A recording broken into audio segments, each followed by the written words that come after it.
What's going down? What's going down, gentlemen? We got Jim with us as always. Hey, what's going on? We got Josh with us. Hey man, introduce yourself for the people that don't know who you are. What's What's your happening? name? What I'm you do? Josh Gannet, mixing and recording engineer. Work with a bunch of different artists in all genres. Most well known, I think, for working with Wu-Tang and Redman and that era of hip hop. That's dope. Hell yeah, hell yeah. So what started? Where did you start? Did you just jump into it and scroll, or who got you? Yeah, let's roll. We're going back to the beginning, huh? Pardon me, I got my notifications coming in. Let me put this on Do Not Disturb for us. I like it. Okay, there we go. But Yeah, I mean, okay.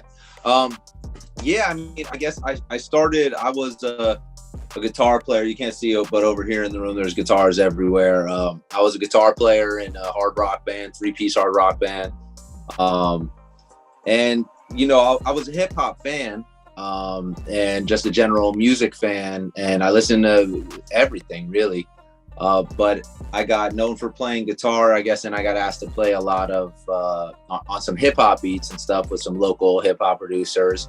And I just had a lot of times being spent in the studio. The short version is a band heard my band's album and asked would I help produce their album. So I said, yeah, why not? Like, I mean, I never done that for anyone else. I said, that's just kind of like the paid opinion, right? So why not?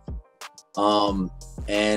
I tried to do it, and I brought them to the same studio where I had done my most recent record with my band. And it gave me a lot of time to look over the shoulder of the engineer and just kind of take in some of the stuff, just I guess through osmosis and just being in the room and paying attention. And so that album came out pretty good, and then another band asked me to produce for them, so I did that and got more time looking over engineers' shoulders and gradually just gained more knowledge. And then eventually I had a buddy's band that wanted to try and do some recordings, and they asked me if I'd record them. I said, well, I don't know. I mean, let me see if I can do it. And I asked the owner of the studio. I'd already brought him a lot of projects at that point. I asked him, you know, if he minded if I ran the one session and tried to, you know, just use his room as the room, and saw what I could come up with. And I recorded the guys. And at the end of it, like, don't get me wrong, it was still an amateur performance, but at the end of it, I think everybody, myself included, was pretty surprised with how good it sounded. And the owner of the studio offered me a job. And then I just kind of took off from there. And at the same time, I was playing a lot of guitar with the hip hop producers and a specific hip hop label at the time. So when I was doing a lot of that, then they started having me run sessions at their studio. And then before I knew it, I was managing 2 studios and engineering at 2 studios and just doing records all the time. And it just kind of spiraled from there. do you think that you can kind of still just go into different crossings? Because, you know, playing into some rock and whatnot and going into a lot of hip hop. Now, rock and hip hop are very similar in a lot of things. You know, you got a lot of hard bass. Sure. I mean, a lot of great guitar is in hip hop. I mean, that, Sure. you know that. Yeah, there's a lot of great guitar. But do you think that you could, like, if it didn't matter what kind of artist was walking in, you could just be like, okay, you want to do folk blues, you know, you want to do some like old schools, you want to do some Dolly Parton stuff, because, you know, we're up here in the mountains. I mean, we get, you know, a lot of people don't even know who Wu-Tang is. Right. You know, we get a lot of, so if like we had somebody like one of our guitars, you know, they like to play the old bluegrass. Do you think that you could sit and engineer and really make it sound good? Yeah, Diversify it. It's a great question. For me, right, I listen to all that stuff. So, can I cuss on here? Yeah. Okay. You know, I knew weed. Yeah. I know weed. I just, you know, weed isn't supposed weed to is legal. Yeah. Some people are offended by foul language, though. So Yeah, I want yeah. to. Yeah, we try to keep it down just because we all have kids. And even though they don't listen to it, we're just trying to better ourselves by not. For sure. I appreciate, as a soon-to-be father, I appreciate that. But yeah. So for me, I listen to everything, and I've been a fan of everything. And one thing that people wouldn't necessarily know is that I've probably worked on, maybe not as many at this point in my life, but I've worked on a ton of blues projects and jazz projects and, like Americana projects and stuff. And all different kinds of stuff, man. What I'll say is more important for me anyway is less about what the genre is and more about the engineer and artist connection of understanding the artist goal and understanding some of the genre cues maybe in the sonics that the engineer can like appropriately capture their idea and appropriately blow it up to be larger than life, like you kind of always are. I shouldn't say always, but like you're usually going for something that's a little bit larger than life. But it still has to be genre appropriate and it still has to be targeted to the artist's idea. My idea of what sounds good on a record is not always the final mix. I mean, the final mix is something that's my understanding of the artist's vision mixed with my influence and then their feedback on that and the cumulative efforts of that process, yield the final result. Well, also, I mean, getting into like if you're doing bigger mainstream and like the artist felt a certain way, and like you said, collabing with the artist, the mesh, that's like the biggest thing. And like if you, let's say you and Redman were collabing on something, but you're shooting for a specific demographic, right? Because in mainstream, you go for a specific demographic at certain times. You know how it works. It's marketing. Sure. You know how it goes. So if they're like leaning to a specific demographic, it'd be I think that makes it a little harder. Don't you think? Well, I'll put it like this. For me, anyway, some people work differently, I'm sure. When I take in genre cues in the sonics and stuff into consideration, for me, it's not so much to hit the demographic that we're targeting the most appropriate way we can narrow them. For me, it's more to hit the target of the artist. What happens with the music after it leaves is a different thing. I mean, if somebody very much wants something to have radio consideration, there's certain things I may do differently with that in mind for sure. But at the end of the day, like it's a little cliche to say maybe, but I really didn't come into this because I wanted to be on top of the charts and whatever the genre may be. Maybe I don't like what's on top of the charts one time period of am I supposed to chase that if I don't like? For me, it's all about making things that I think I can be proud of. And at least when I have the option to be picky and choosy about what I'm going to work on, it's not necessarily going to be the thing that's paying me the most. It's going to be the thing that's, for me, the most, I guess, that feeds that drive the most of the creative impulse that makes anybody deal with the difficulties of having a career in any field of art. And the things that feed that are what keep you going and give you the opportunities to improve and turn it into a legitimate career and make the money you want to make and all that. But until then, it's like, and even at that point, once you're there, I like to, feed that creative, the creative side that wants to do something that I think is cool more than, that's why for me, I always say that it's not about, I might be the perfect engineer for a specific artist. I might be the perfect engineer for that artist for a specific project. That doesn't mean I'm going to be the perfect engineer for everybody or for every project for everybody that I've ever worked with. So I think it's just all about catching the vibe that, helps the artist bring the best out of their creativity and help paint the best picture for them. I feel it. So look, real quick, if you could, you were talking about stand over somebody's shoulder. Hold on a second. I don't know what I apologize. Before we was rudely interrupted. I don't know how to turn all that off.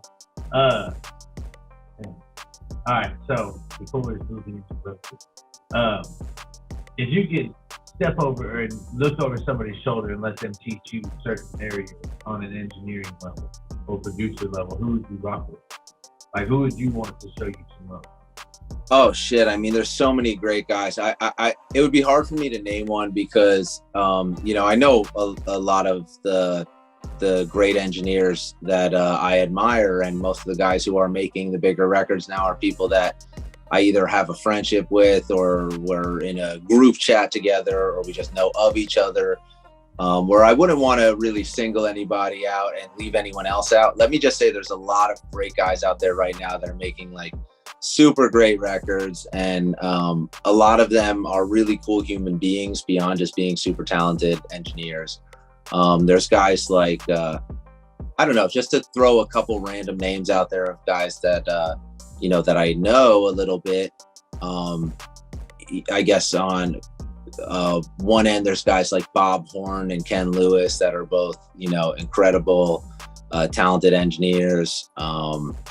There's a guy like Mixed by Ali, who I don't know personally, but I'm a fan of his work. There's guys like Derek 206 Derek Anderson, who's a phenomenal engineer and a good buddy of mine. Zoda engineer, phenomenal engineer and a good buddy. There's so many of them. It's tough to really single any out, but I think the important thing is that like you can always gather something from it. Like if you see the way somebody else works, it might inspire a different type of creativity in you to even not do the thing that they're doing, but just like you take something from what you saw that gives you a whole new idea, and it gets your wheels turning. Or maybe you see something that they did that you're like, damn, that's smart. Like I should try something like that. Or you just learn how to use maybe one of the tools that you've used for years, that there's something little that you didn't realize you could do with it, and you see someone else do it and you're like, holy shit, that's smart. But yeah, I think the process of being any type of artist always involves the same life aspect of always trying to learn and always trying to get better at it, because you're challenging yourself.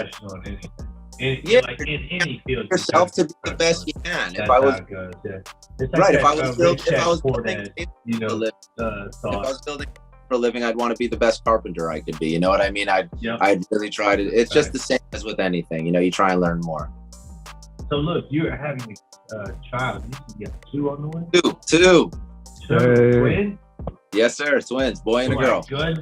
Oh my goodness. Boy and a girl. Congrats. That's awesome. Congrats. Thank you. So listen, separating family life. You're married, correct? You've been with us for a while. Yeah. We've been together for a long time. By the time this podcast comes out, we will be married. Yes. Nice. So look, where do you separate your business and your family life? We have these companies, we have the stores, we have the repair shop, we got the podcast. We're always doing something, we always got our hands on stuff. Sure. Gardens, the farm, and so the wife has to kind of, dude, man, like, look, we're leaving before the sun comes up, and we get home by the time the sun goes down. So where do you separate your family life, especially having 2 more on the way? Have you already established your schedule? You're like, listen, because every time I've talked to you, you're like, listen, maybe after midnight we can squeeze this in, and I'm like, hey, dude, get out of the studio. Like, do you have a life besides? No. Yeah, it's definitely, I'm definitely in grind mode too, even more so where I'm trying to get in all the work that I can before the babies come, and I have to free up some spare time. But to answer your question, it's family always comes first. That's just what it comes down. Yeah. And we all make those decisions that we make with family in mind, whether it being the times that we're present because we know they need us present, or whether it be the times that we're gone because we know how they really need the resources that we're going to be building from being gone. So it's the balance that everyone deals with. But for me, family's super important. I do a lot of work mixing. Where I'm at right now is my home setup. And I'm going to be, we're actually moving to a different place before the kids come, but I'll have a home setup there as well. So I have it set up that I can do some level of work from the house, and I do remote mixes from home and mastering from home and some recording from home, depending on who the artist is. Yeah, I have things that I do to make sure that I'm going to be able to be at the house a little bit more. But to answer your question, there's always that struggle of making sure that you're putting the real priority as the priority. Yeah. but with that said, man, it's not for everyone. Like certain people, this life is not for everyone. And that's not just to say the life of someone working in the music industry. That's to say the life of someone who's self-employed. Any workaholic. Yeah. Or yeah, anybody who's very driven for their goals. It can be difficult to be partners with that person because they're, you have selfish goals in a lot of ways that I've lived my whole life with, for unselfish reasons, but it's still a very focused, selfish goal in the sense that it's like, I want to achieve making the greatest records I can make. A goal like that doesn't take other people into consideration, with the exception of saying, it'd be great for my, the resources that it creates or the excitement it creates for my family and loved ones. But it's different. It's still selfish in nature. So with that, it's like you have to balance the understanding of like, okay, the selfish goals are cool, but the resources that comes from it are always going to the place that's most important. So I need to keep in mind that the time is the resource that those people give the most of a shit about, I always think that it's a big difference on what your actions are. So if you're putting in 20 hours a day, but you're not like going to the strip club to put in work, and putting in work, going to clubs and going. Now, if you get $8,000 for a club appearance, that's work. But right. You know what I'm saying? Yes. But on other notes, I know a lot of people that they equal out their play with work. They're like, I went to work for 40 hours this week, so that means I can spend 40 hours in the bar.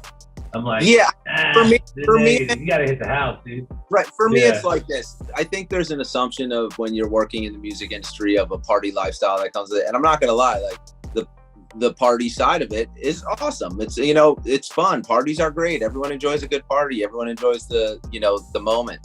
But the truth is, it's not. And that's the perception too. The perception. Sure. It's like anybody making any amount of money is just super.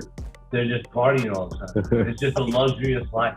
Working all the time. You're like, dude, you have no idea. We're working 24/7. Sure. And for me, it's like if it's not work related, it's unlikely that I'm even going. Unless it's like a family type of thing or somebody who's close enough to be like family to me. Yeah. I'm not that exciting about like going out and partying and wild like music life and shit like I'm in the studio working like you said, but I will say this, you mentioned every time we've spoken, it's like, hey, I'll be out of the studio sometime after midnight or whatever, or I'll lie to myself and you and say midnight and really I don't get out until 3 a.m. or something. But the part that I don't mention about those days is that, I might not have gone to the studio until 3 p.m, but that doesn't mean that I woke up at 2:45 and left the house. That means that, before I went to the studio, I did whatever home life crap I need to do, whatever stuff to help my fiance who's, several months pregnant with twins right now, and what real life shit's going on, and any of that stuff, any family stuff, my nieces and nephews and sisters and everybody, they know if they call me, I answer, even if I'm in the middle of a session. If it's an important thing, I'm there. It doesn't matter. So balance is definitely the key to everything. Balance for sure is everything.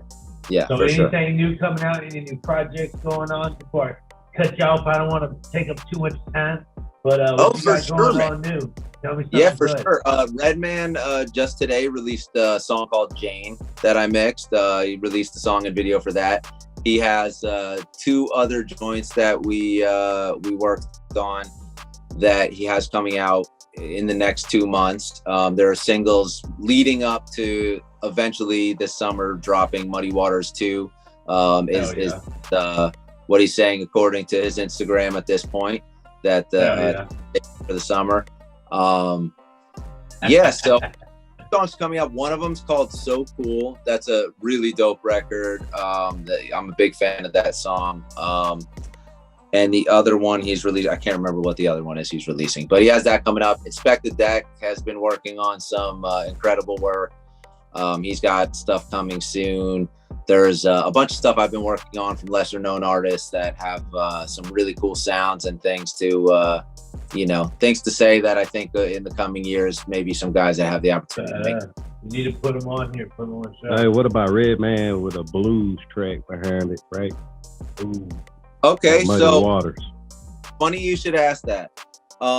If you go on YouTube, there's a song called Fredo with Redman, and Redman as the feature on a track by the John Ginty Band. Now, that record, I used to manage the John Ginty Band, and John Ginty himself is a B3 organ player who he's played with a bunch of great artists. He's been members of, a touring member and recording member of a bunch of great acts. He did his own project that was signed to a label that I was working with out of Jersey, and I was managing him and tour managing him and working with him. And we gave Red a song. And so now Red actually, in addition to all the other accolades that he's achieved in his life, he actually has a top 10 Billboard blues album to his name as well. That's dope. Yeah, that's cool. Yeah, That's cool. I'm gonna check that out when we get off here too. For sure. Hell yeah, that's tough. I like that. See, bring And it it's a down great south, man. It's they're ripping for sure. The musicians Hell yeah.